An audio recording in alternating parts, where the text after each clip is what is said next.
Hi, I'm Vince Jolivet and welcome to 5 on 10. 5 looks at each of Europe's 10 most exciting and fascinating places. To a lot of people, going to Iceland is like going to the moon. It's impossibly remote, exotic, and inaccessible. But while that's true for the moon for now, getting to Iceland is actually pretty easy, and more people are finding that out. Chances are you'll land in the capital of Reykjavik, which is a compact, cultured, and cosmopolitan city. There are plenty of excursions you can take outside the capital, one of the most popular being a tour of the so-called Golden Circle. Tracing a 190-mile course that begins and ends at Reykjavik, the Golden Circle takes you to 3 of the island's most fascinating destinations: the fabled geyser, Gullfoss Falls, and Thingvellir, site of the world's oldest parliament.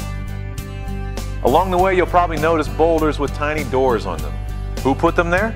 If you ask the locals, they'll tell you that the doors were put there by elves who actually live inside the rocks. Removing the doors is a sure way to bring bad luck. Iceland sits atop the meeting point of 2 of the Earth's massive tectonic plates, and as a result, it's a hotspot for volcanic activity. Thermal hot springs are everywhere.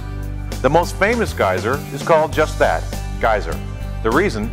Up until the discovery of the hot springs at Yellowstone National Park in the US and elsewhere, Iceland's geyser was the only erupting thermal hot spring known to exist. After geyser, the next stop on the Golden Circle is Gullfoss, which in English means the Golden Falls. The Vita River flows over the falls in several stages. At the highest point is what is known as the staircase, a 3-step descent after which the water plunges into a 100-foot deep crevice, sending up a thundering roar that you could mistake for one or all of the Norse gods getting together for a rowdy time. If you continue along the Golden Circle, you'll come across a unique feature of the landscape that fascinates geologists and still pretty cool to everyone else. In the Hengil Valley, you'll see a series of fault lines stretching away to the horizon.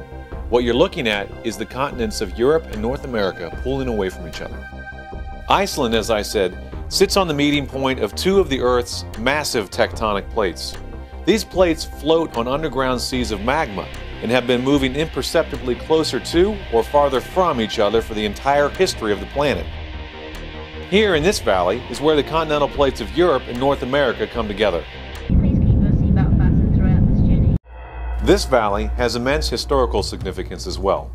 It's the site of the Thingvellir, the world's oldest parliament. It's not a building. Starting in the year 930, representatives of the island's clans would meet here in the open air every year to settle disputes and hear new laws being read. Around the year 1000, after Christianity was adopted as the island's official religion, statues of the Old Norse gods were thrown into a nearby waterfall, which today is known as the Waterfall of the Gods.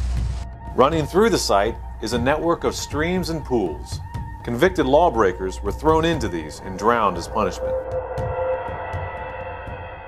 After Thingvellir, it's a relatively short drive back to the civilized comforts of Reykjavik. But you won't want to stay in the city for too long, however. Iceland has plenty more wonders waiting for you to discover. I'm Vince Jolivet, and I'll see you on the road.